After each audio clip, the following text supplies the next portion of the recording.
Thank you for spending a few minutes with me learning more about social media cases and trends in the UK. Here at Code Clarity, we believe that compliance confidence should belong to the many and not just a few.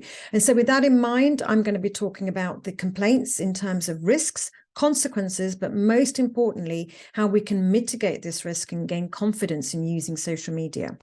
So the PMCPA have published 62 cases versus the 2021 APPI code, and 11 of these were about social media. 10 of these 11 related to LinkedIn. And specifically, all those breaches were actually about promotion to the public. So what this means is likes, comments, and shares about content that's visible to the public and contain a promotional claim is going to be a problem. And a claim would be something like mention of a medicine's name and an indication in its simplest terms. So we can consider where the risk lies. Is it with company account or personal account? And also what the consequences are. Is it no breach, poor standards, or a clause 2? And a clause 2 breach means that the actions have brought the whole industry into disrepute. So this is the bad one. This is the one that we all really try and avoid. And I've done some analysis just looking at some of those trends to then identify improvements. And what we can see is that with company account posts, these are either resulting in poor standards with or without a clause 2, and it's very dependent on in terms of what the content said, how many people liked it, what the overall impression was.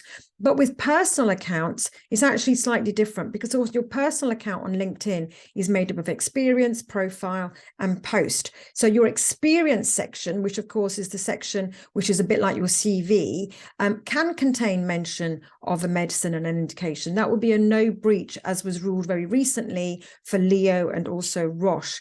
The reason being it's not pushed out to the public. A pharma person or a recruiter would actively have to search for that information.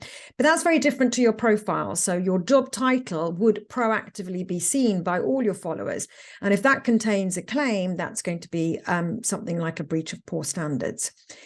Slightly different now when we look at posts, because it depends in terms of your posts on what your company has in place. If they have very good SOPs and training, and you're a junior member of staff or an agency employee, that's more likely to be poor standards.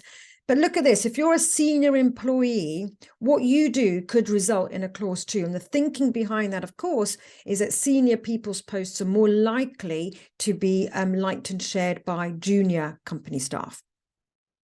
So it's a very easy mitigation here in terms of avoiding the clause 2. We can't avoid all mistakes. Obviously, we're made of human beings, but we know that SOPs and training will do a good job at keeping those breaches away.